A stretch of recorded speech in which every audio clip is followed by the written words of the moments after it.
perfect, the message that I'm carrying is perfect. Like that. So the same spirit. I may make mistakes, but what I'm repeating comes from the superior, so it's worth writing. So in the Ramayana, the king by the name Dasharath, what does the word Dasha mean? 10. What does the word Ratha mean? Chariot. Like Rath Yatra. Chariot. So what does Dasharath mean? 10 chariots. What does that actually mean? He's the person who's so powerful, two meanings. He was so powerful, he could ride his chariot in 10 directions. There are 10 directions, by the way. He could drive his chariot in 10 directions. Reason number 1. Reason number 2, he was so powerful, he could fight 10 chariots at the same time from the opposing party. But interestingly, there's a third meaning to the word Dasharath, which is the actual meaning with respect to what we're discussing.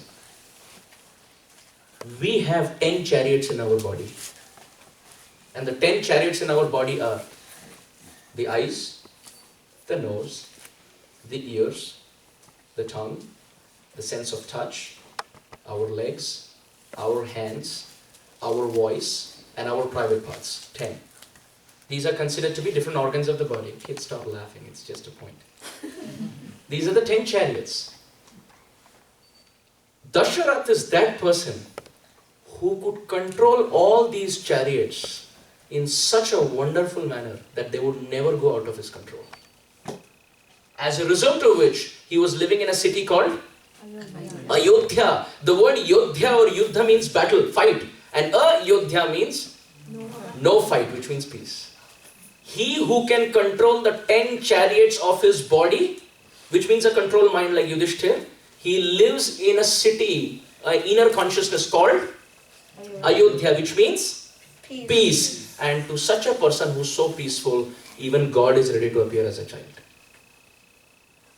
The word Ram means happiness. Someone who can control his mind like Dasharath Maharaj, all his senses like Dasharath Maharaj, lives in a city called Ayodhya, which means peace, and happiness is born to him. But on the other hand, instead of Dasharath, in Lanka we have Ravana, whose another name is Dashamukha, 10-headed. Ravana had 10 heads outside like this. What does that mean? The tendency to have uncontrolled 10 senses, looking for pleasure outside.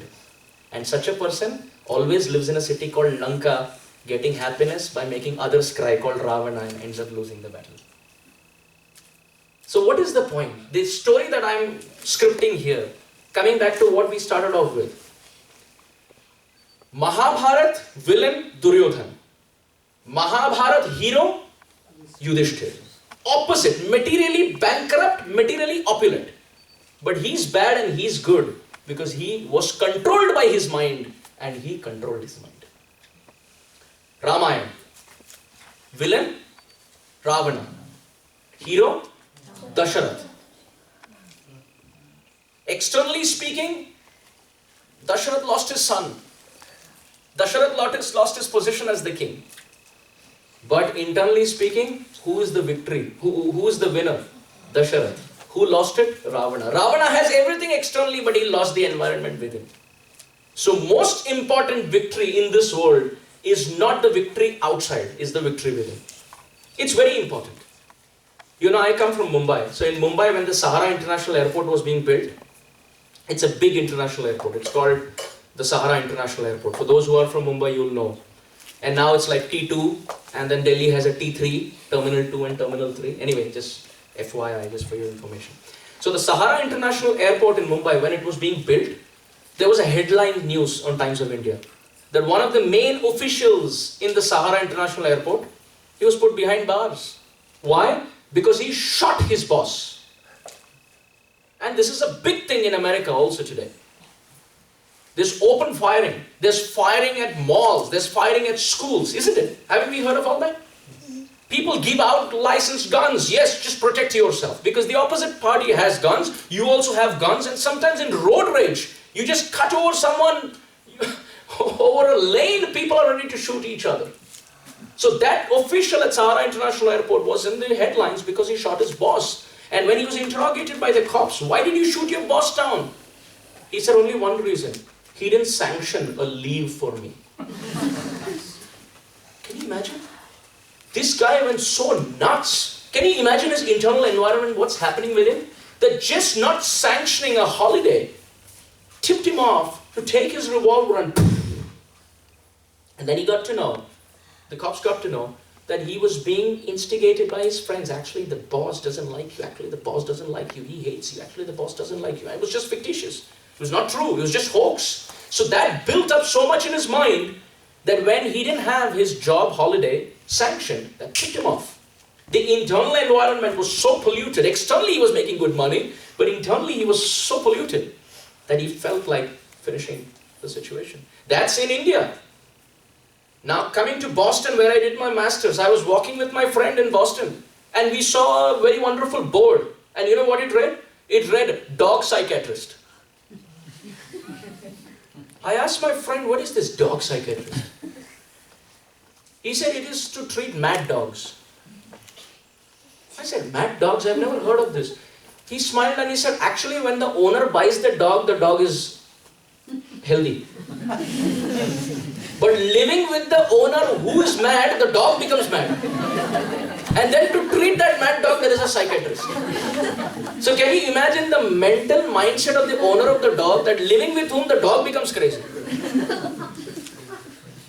You know, in London, there's a news article which read 70% of the corporate goers, they get night dreams that they're shooting their boss. 70%. Now you will ask, Prabhu, at least the 30% are good. The article didn't say that. The article said 70% of them get night dreams that they're shooting their boss, remaining 30 get daydreams. They are at work looking at their boss.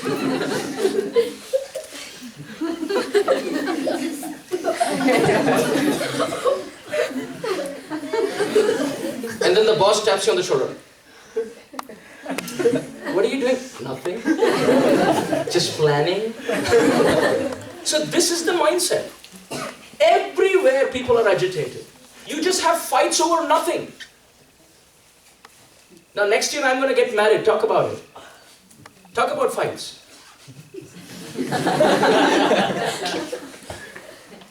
When I was getting engaged, people told me, Prabhu,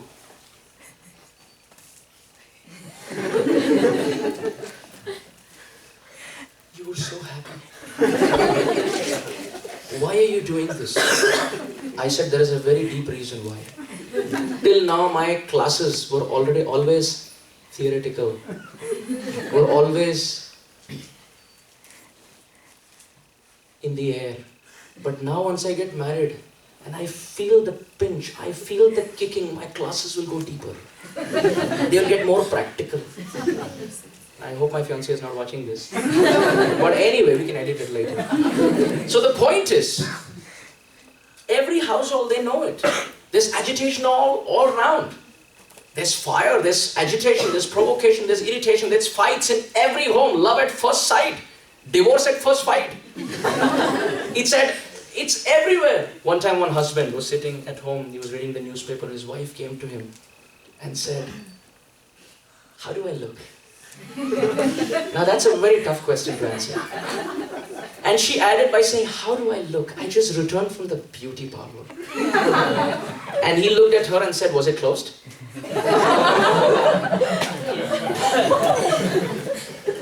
Some saint sitting here wouldn't get the joke, but anyway. She got so angry at him.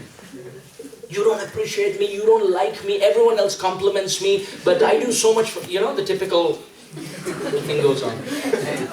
But then, women work in a different way. They have a very with all respect. I mean, the person whom I worship the most, Srimati Radharani, so don't worry, I'm not criticizing, but I'm just making a point. Women work a little different. When a man has to say something, he says this in connection to this, which will be connected to this, and which will be connected to this. But a woman's brain works a little different. She will say this to make a point which is here, and the example is this, which are not connected. Now she told him, that's fine if you don't appreciate me. I appreciate you. He knew something's wrong. She told him, can we go for a long drive? He felt that was nice. He said, sure, let's go on a long drive. He was overspeeding. The cops caught him. He lowered the glass and he started speaking to the cops. And he said, no, actually I didn't overspeed. The cop said, no, actually you did. And as he was trying to say, I didn't overspeed, the wife said, why are you lying to the cops? You were overspeeding. I was telling you, drive slowly, you won't listen to me. Please accept the cops speaking the truth. I mean, you were overspeeding. He said, can you quieten down? I'll talk to the cop. Okay? Okay, so, and the cop said, well, if not overspeeding, there's another problem. You've not buckled up. Now, there's a story in India, so it makes more sense. You've not buckled up. You're not put in your seatbelt. So he said, I had put on my seatbelt when you stopped the car to talk to you. I thought I had to come out, so I just unplugged so that I can come out. She looked at the husband. Darling, that's wrong. You speaking false. That's not true. It's been 6 weeks. You don't buckle up.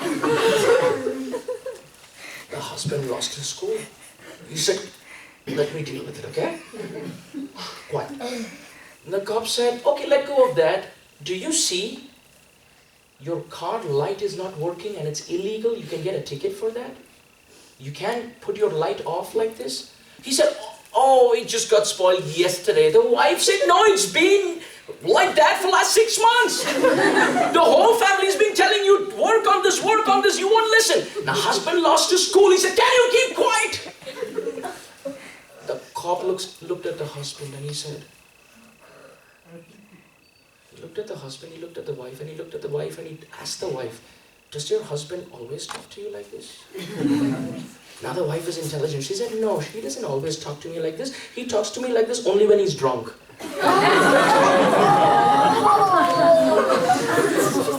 So in this way, you know who won the game. All the Matra Mandali, you know who won. I was telling you, I'm on your side. So the point I'm making is agitation all over the place. Agitation all over the place. People are all working outside. Material education teaches us, please repeat, material education teaches us how to make a living. Spiritual education teaches us how to live. So material education can teach us to get a job, to make the money, to buy the house, buy the cars, and the external environment that Ravana and Duryodhana had. But lack of spiritual education makes us bankrupt within, a polluted environment within, which doesn't help us survive properly. This is what the Shastras can give us. This is what the Gita can give us. Hospitals can treat the body, can make us healthy. But once we are healthy, again we are miserable within. But the place where we are taught to control our mind is a temple. In Hindi, the word for temple is Mandir. The place where you learn to control your mana, which means mind, is Mandira. The place where you can come, sing the names of God, absorb yourself in the scriptures, glance at the deities of the Lord, so that you have positive impressions within, which will help you have peace of mind. One time Alexander the Great went to Vrindavan. How many of us have been to Vrindavan? Alexander the Great went to Vrindavan and he wanted to meet a sage there. He parked his horse and he sent his servant. He said, go and tell the sage Alexander the Great is waiting.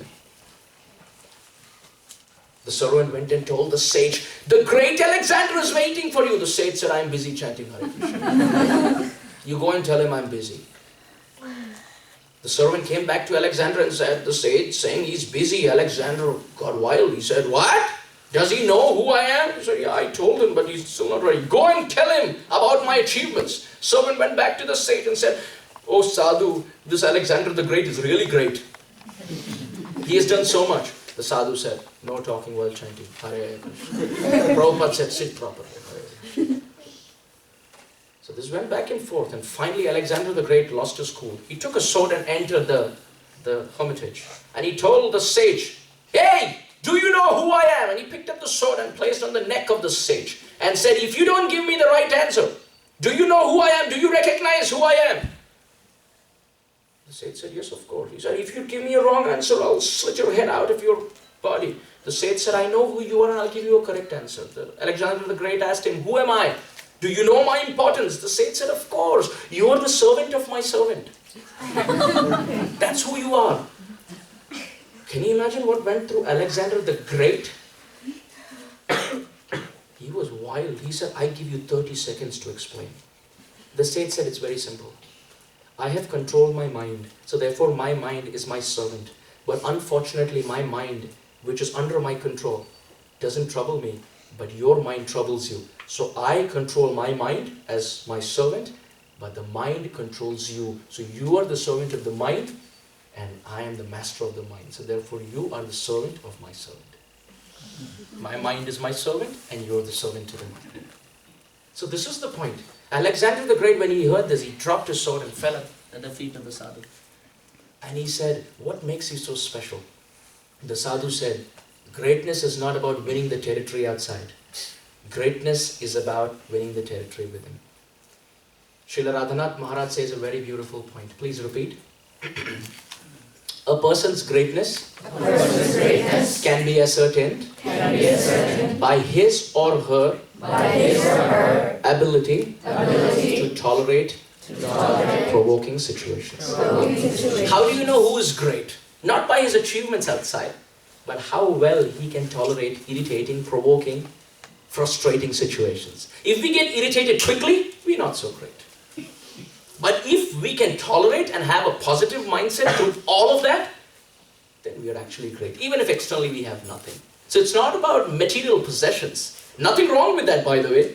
But spiritual life helps us to win the environment within. Is mind a bad person? He's not. Absolutely not. But it depends on how you use him. Absolutely, on the basis of the utility. It depends on how you use the mind. In cricket, there used to be